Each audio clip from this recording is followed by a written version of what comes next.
Jadi wasadisuha istiqbalul kiblati ayil ka'bati bisadri walau tarakahu al-qadiru alaihi lam tasihha salatuhu illa bi syiddatil khawfi fala yushtaratul istiqbalu fiha wa illa fi naflis safari al-mubahi ila maqsadin ma'lumin fala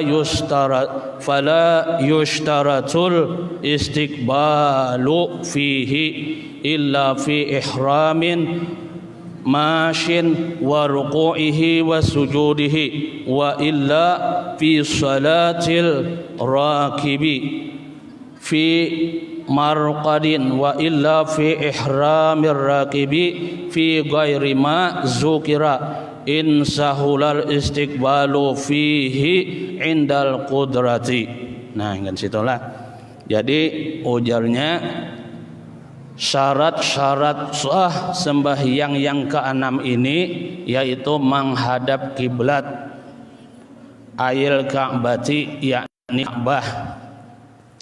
Menghadapnya itu dengan apa?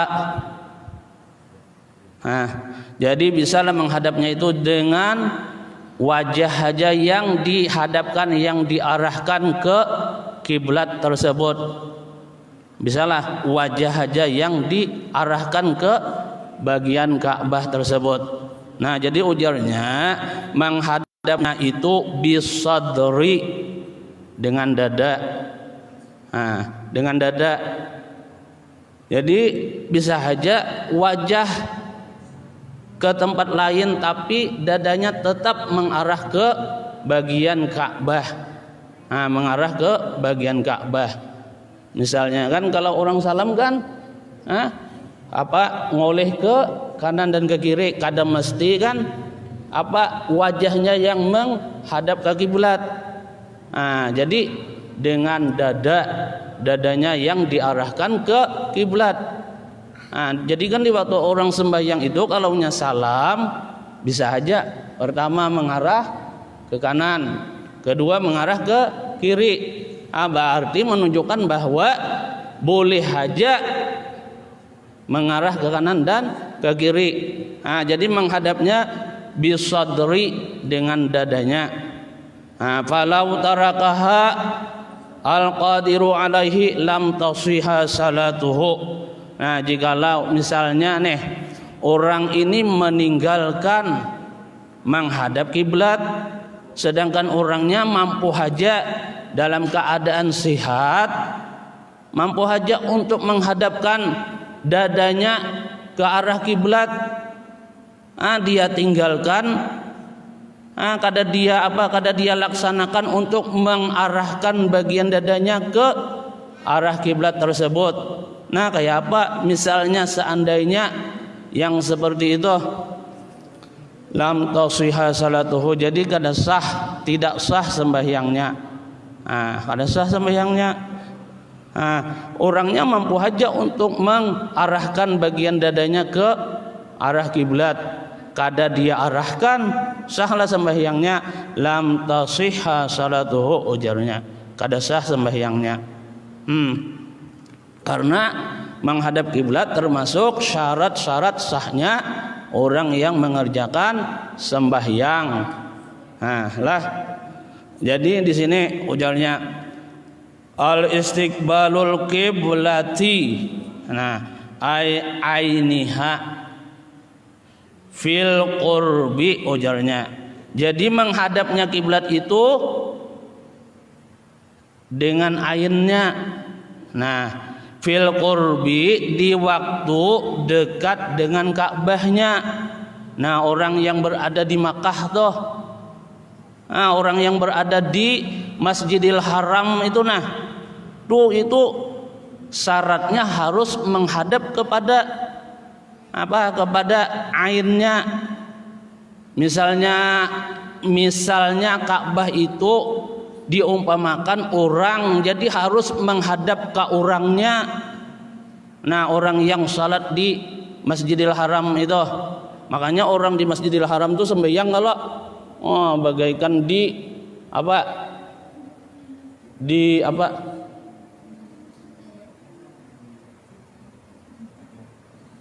stadion lah, bulatan ya Allah, semua mengarah ke situ.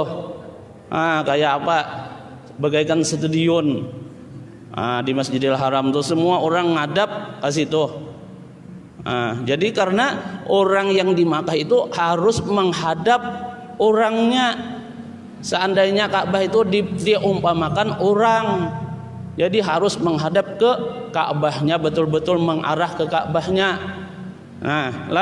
Jadi ainnya bentuknya Ka'bah itu bagi orang yang mengerjakan salat di Masjidil Haramnya. Kalau ujarnya fil qurbi, di waktu dekat dengan Ka'bahnya, beda dengan kita yang jauh ini. Ujarnya pulang wazanan fil bu'di.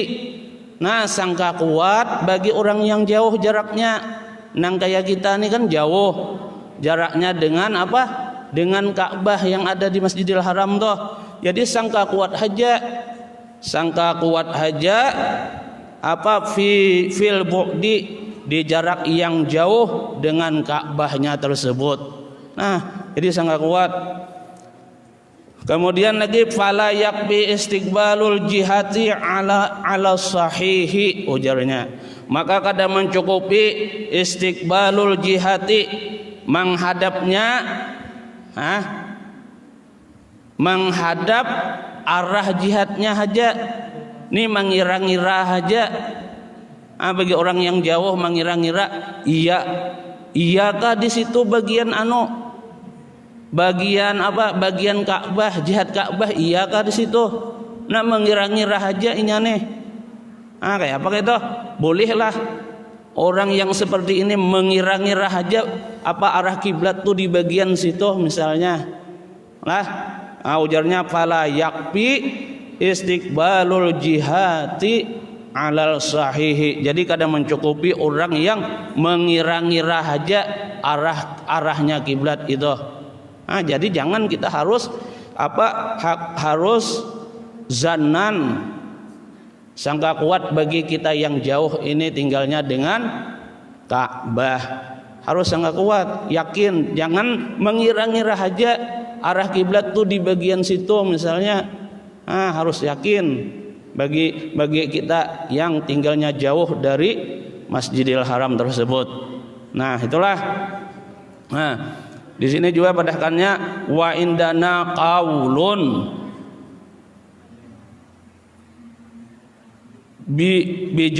bijawazi istiqbalil jihati. Jadi ini ada satu kaul membolehkan haja, ujarnya menghadap kiblat tadi dengan mengira-ngira haja. Untung ada nang ini. Kayak kita nih kan tawai seandainya sedikit lepas arah kiblatnya misalnya karena mengira-ngira, untung ada yang membolehkan ini.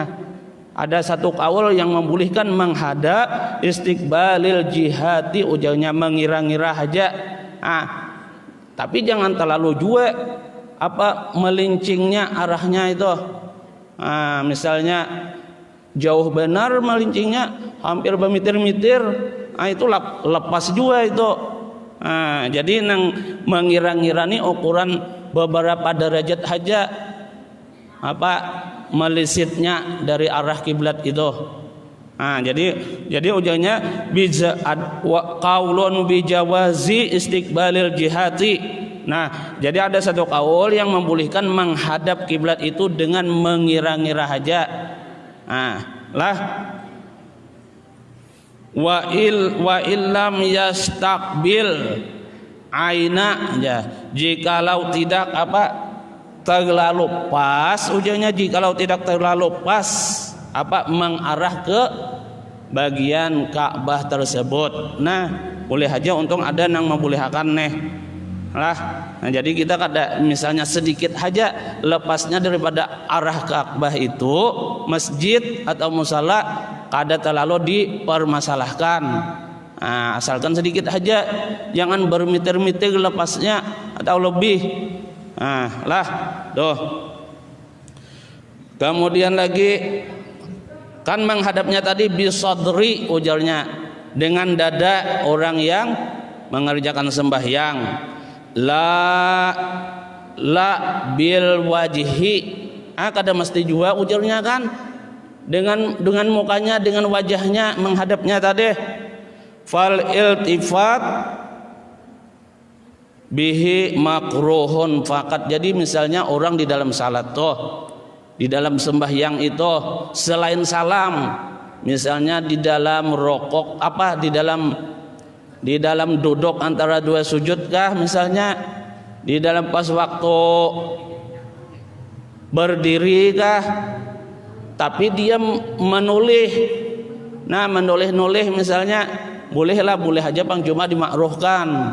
Nah, amunnya kawa jangan sampai terjadi yang seperti itu, mengoleh dah ke kanan ke kiri, itu namanya main-main sembahyangnya. Tapi boleh aja, cuma dimakruhkan yang seperti itu selain salam. Nah, makruhun ujarnya. Jadi ujarnya di sini pulang, wal wajhu bisadri. Jadi tawajuhnya itu, menghadapnya itu dengan dada. Adapun tempatnya itu fil qiyam, jadi menghadapnya dengan dada itu di waktu berdiri. Wal qu'udi, di waktu berduduk. Nah, jangan di waktu berdiri salah arah. Jangan di waktu berduduk salah arah juga. Nah, jadi itu menghadapnya dengan dada itu tempatnya di waktu berdiri, di waktu berduduk. Adapun di waktu rokok pengujarnya amma fi ruku'i was sujudi.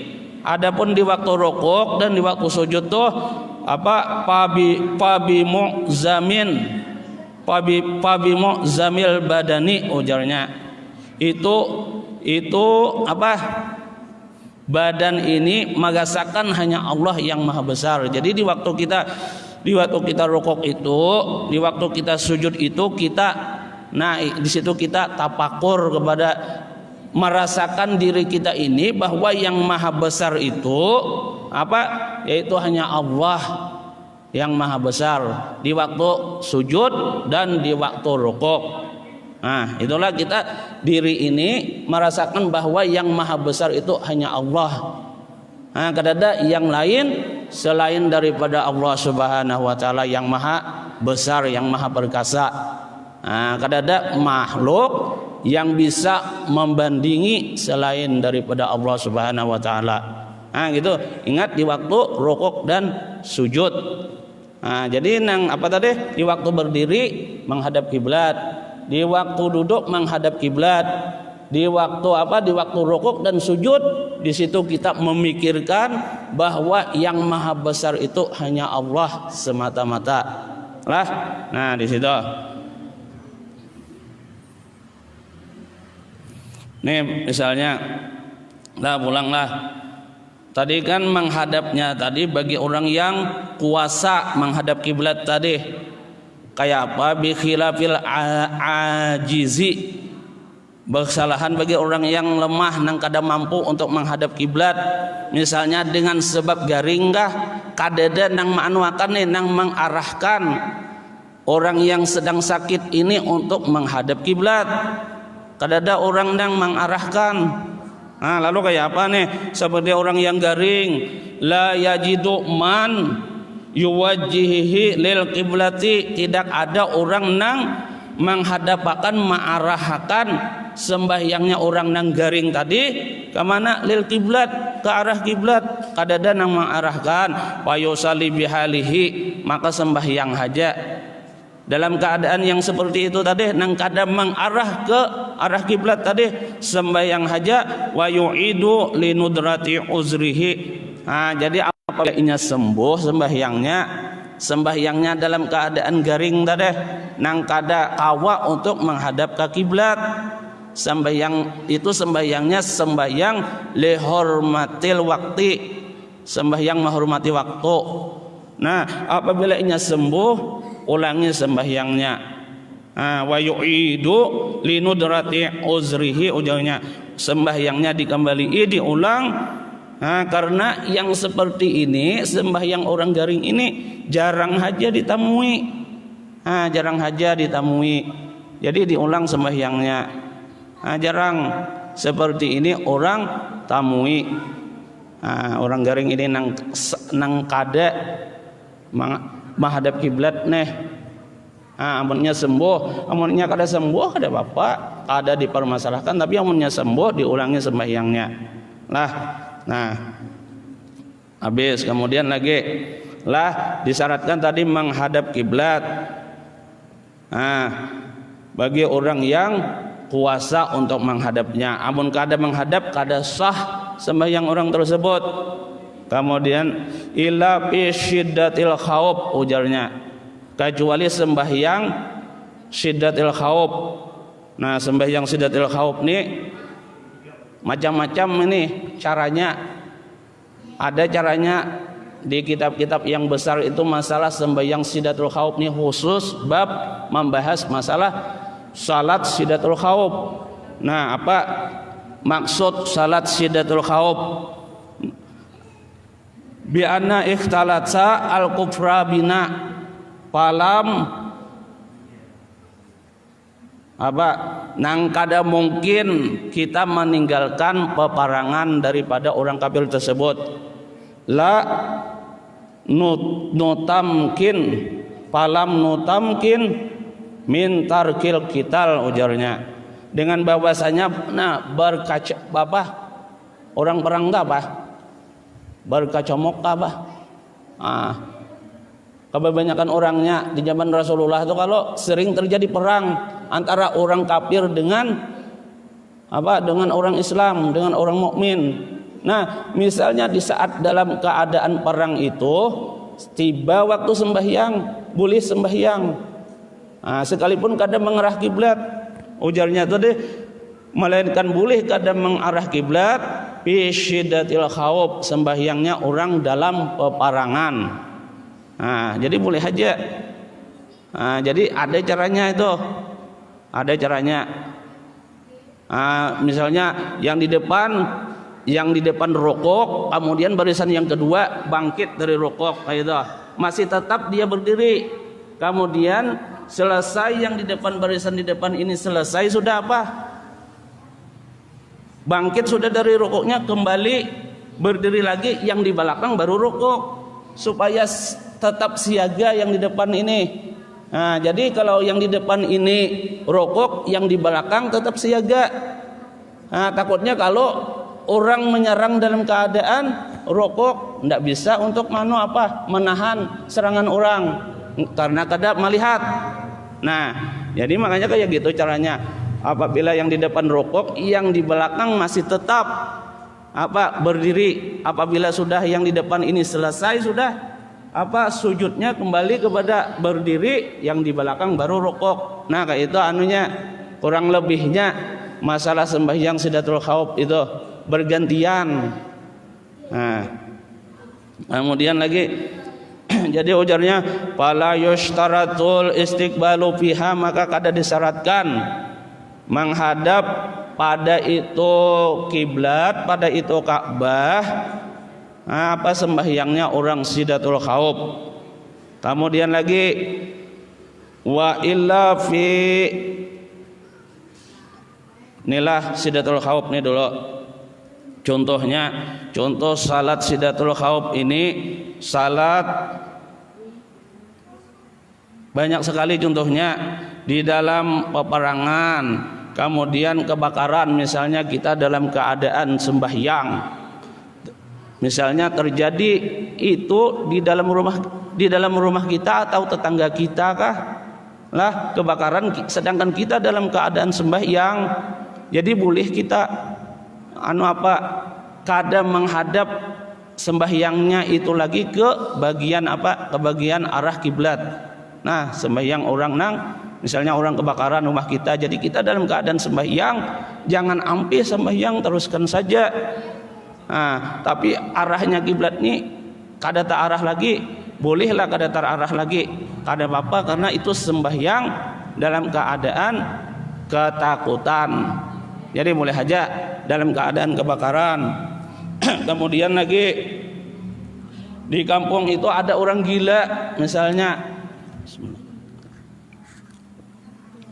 Di kampung itu misalnya di lingkungan kita ini, nah dalam keadaan sembahyang, misalnya sembahyang berjamaah kah atau sendirian, masuk orang gila ke dalam masjid nih, mengganggu orang yang lagi salat, bolehlah kita itu apa keluar dari masjid untuk menghindari orang gila tadi. Jadi boleh aja, biar aja apa kada terhadap lagi sembahyang kita itu ke arah apa, ke arah Baitullah, ke arah kiblat tersebut. Ada apa itu? Karena kita untuk menyelamatkan diri juga. Jadi jangan sampai sembahyang itu kita batalkan. Tetap aja sembahyang, sekalipun kada terarah lagi sembahyang kita itu ke bagian arah kiblat. Nah, itu diantaranya contohnya. Kemudian lagi misalnya dalam suatu bencana, kebanjiran kah? Nah, tadi kebakaran nih, kebanjiran kah? Misalnya dalam keadaan sembahyang, di waktu kita dalam sembahyang, mengerjakan sembahyang, tiba-tiba bencana datang, banjir, sedangkan kita dalam keadaan sembahyang, boleh kita sembahyang itu sambil berlari-lari. Nah, boleh. Itu sembahyang sidatul khauf namanya. Nah, boleh. Sekalipun kada terarah lagi sembahyang kita itu ke bagian arah kiblat. Nah, itu lah. Misalnya sembahyang ada ular misalnya, nah, di depan misalnya lah, udah jangan sampai terjadi itu ada ular, boleh kita menghindar, sekalipun kita kadang mengarah lagi ke bagian kiblat tadi sembahyang sidatul khauf tuh. Ada maling kan misalnya kan, hendak mencuri apa harta kita. Nah, sedangkan kita dalam keadaan sembahyang, boleh kita apa menghindari maling tadi, atau kita menegah maling tersebut supaya jangan sampai terjadi, boleh sekalipun dalam keadaan sembahyang. Nah, kada terarah lagi bagian sembahyang kita ini ke arah kiblat, boleh, itu contohnya. Nah, kemudian apa sidatul khauf lah, itu sembahyang sidatul khauf. Jadi kada disyaratkan untuk menghadap kiblat pada sembahyang sidatul khauf. Wa illa, nah kemudian lagi wa illa fi nafli safari, dan tidak disyaratkan juga pada sembahyangnya sembahyang sunat orang nang musafir, nang dibolehkan, nang sudah ditentukan tujuannya musafir orang tersebut ini. Nah, kayak apa nih contohnya? Salat sunat orang musafir ini banyak juga, baik musafir dagang, misalnya kita dari Samarinda ke Tanah Hulu, musafir berdagang misalnya lah. Ada lagi musafir ke tempat keluarga. Nah, musafir dalam perjalanan untuk ziarah, nah itu musafir juga. Jadi orang ini orang yang sedang musafir ini terbiasa sudah mengamalkan salat sunat sampai waktunya orang ini misalnya. Nah, misalnya lah ulun terbiasa sudah melaksanakan misalnya salat duha, misalnya kan, berangkat dari rumah terlalu pagi, belum masuk lagi waktu duha misalnya. Nah, misalnya lah, nah, kemudian misalnya ulun nih umpat motor kawan kah, jadi berpadahe dengan kawan nih. Nah, apabila nanti sudah masuk waktu duha, tolonglah singgahkan dulu mobil ini, karena aku mau sembahyang sunat duha dulu. Nah, misalnya nih di dalam perjalanan. Jadi kayak apa nih caranya? Jadi pala yustaratu, jadi kada disyaratkan juga orang yang seperti ini. Nah, orang yang seperti ini untuk menghadap kiblat. Tapi ujarnya nang wajib untuk menghadap kiblat itu fi ihramin, di waktu takbiratul ihramnya, di waktu berjalan, di waktu rokoknya, dan di waktu sujudnya. Nah, nangalihnya nang 4 orang nih, amun inya berjalan surangnya manai. Nah, jadi apabila waktu takbiratul ihram singgah dulu, usalli dulu.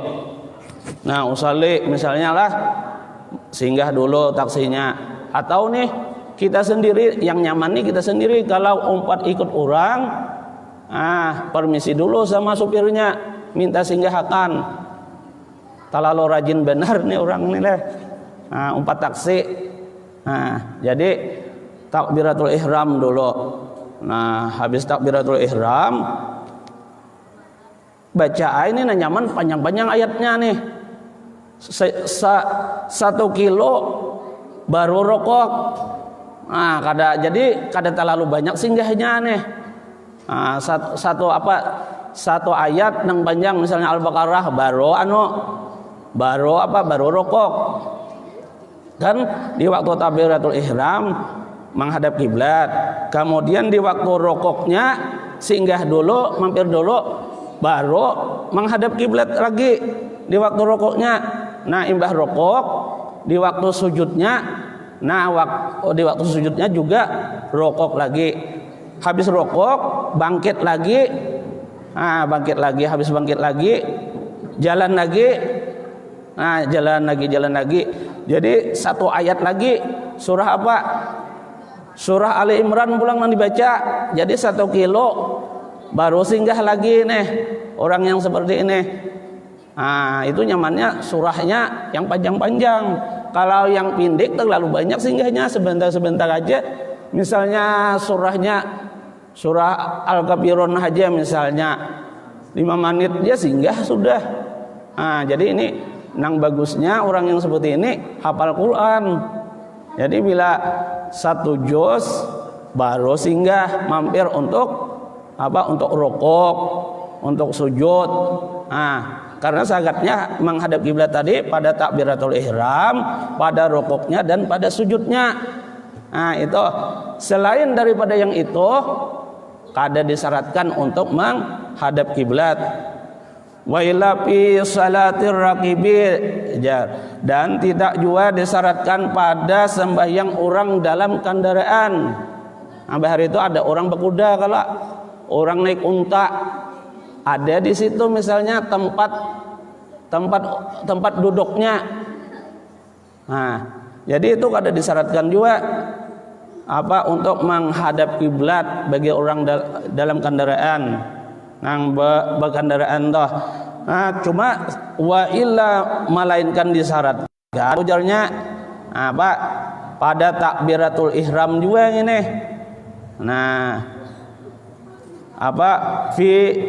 Wa illa fi ihramir rakibi, jangan disyaratkan pada takbiratul ihramnya. Misalnya kita dalam perjalanan naik kapal. Naik kapal. Misalnya mulai Samarinda mau pulang ke Banjar melewati Pere kalau situ. Misalnya kan pas zuhur atau asar kah di situ di dalam Pere itu. Nah, jadi nang disyaratkan untuk menghadap kiblat orang nang dalam keadaan berkendaraan ini, naik kapal ini di waktu takbiratul ihramnya. Di situ kita selain daripada takbiratul ihram, di dalam rukuknya, sujudnya, duduknya ataupun tahiyatnya itu kada disyaratkan untuk menghadap kiblat. Yang pertama disyaratkan takbiratul ihramnya. Tapi ujarnya pulang nih, insahulal istiqbalu fihi indal qudrati, jikalau mudah untuk menghadap, apabila mudah untuk menghadap kiblat tersebut. Amun inya kuasa untuk menghadap, munya kada mudah aja kada disyaratkan juga.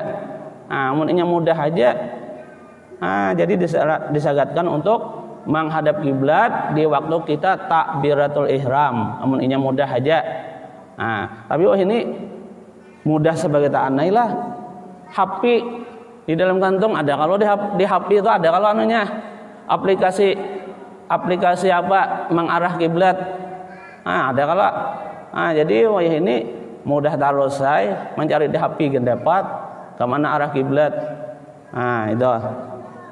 Nah, kemudian lagi itu 21 sedikitlah kita bacakan. Walhasilu anna maratibal kiblati arba'atun.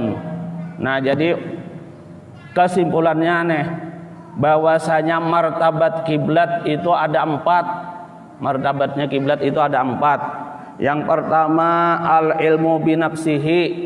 Nah, jadi yang pertama lah orang menghadap kiblat itu bisa juga dengan pengetahuannya sendiri. Artinya melihat surang. Jadi melihat surang tuh orang yang berada di Makkah tuh melihat surang, artinya itu dengan pengetahuannya sendiri. Itu yang pertama. Orang wali sering juga terjadi yang kayak gini. Walaupun dia berada di tempat yang jauh, dia bisa melihat kiblat itu.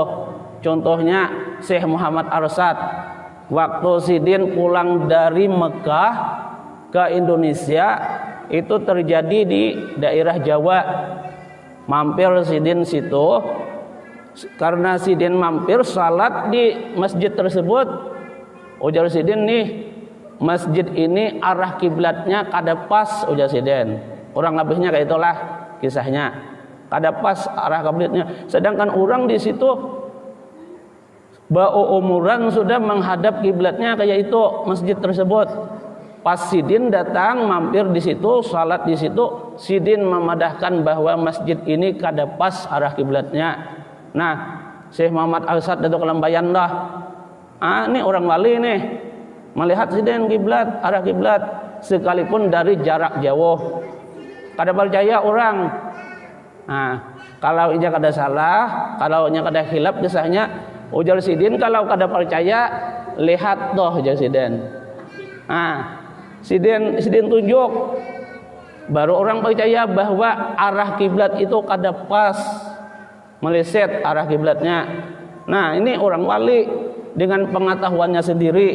Nah, yang pertama lah. Kemudian lagi summa bikauli sikati al mukhbiri an ilmin. Kemudian lagi dengan perkataan orang yang dipercaya tentang kahabarannya. Nah, sedikitlah. Nah, orang yang dipercaya ini seperti orang apa? Orang kantor agama tuh nah. Orang kantor agama tuh mempunyai alat-alat yang canggih kalau. Jadi orang kantor agama ini yang menghabarkan bahwa arah kiblat itu di bagian situ, ujarnya. Makanya orang mau bikin masjid atau musala itu semua orang-orang orang-orang yang pintar itu dikumpul. Supaya disepakati bahwa arah kiblat itu di bagian situ. Nih, lah. Kemudian lagi sedikit lagi. Summa bil jihadi. Kemudian dengan summa bil ijtihadi, kemudian dengan ijtihadnya. Nah, ini seperti orang yang tinggal di hutan tuh nah. Orang yang tinggal di hutan, kita kada melihat dan kada ada juga orang di dalam hutan tuh, jadi kita berijtihad bahwa arah kiblat itu di bagian situ. Nah, kita yakin. Ini dengan bil ijtihad, dengan ijtihad kita. Kemudian lagi bitaqlidil mujtahid. Nah, kemudian dengan taklid orang yang bermujtahid. Nah, ini contohnya apa? Mengikuti imam. Jadi misalnya imam sembahyang ini mengarah ke sini sudah arahnya. Nah, kita ikuti ya sudah. Jadi mengikuti orang yang bertaklid kepada orang yang mujtahid. Jadi mengikuti kemana arahnya imam ini sembahyang. Jadi kita tuh jangan lagi bila imam sudah mengarah ke sini, ikuti aja sudah. Nah, itulah apa kesimpulannya martabat kiblat, yaitu ada 4. Nah, habis sudah kemudian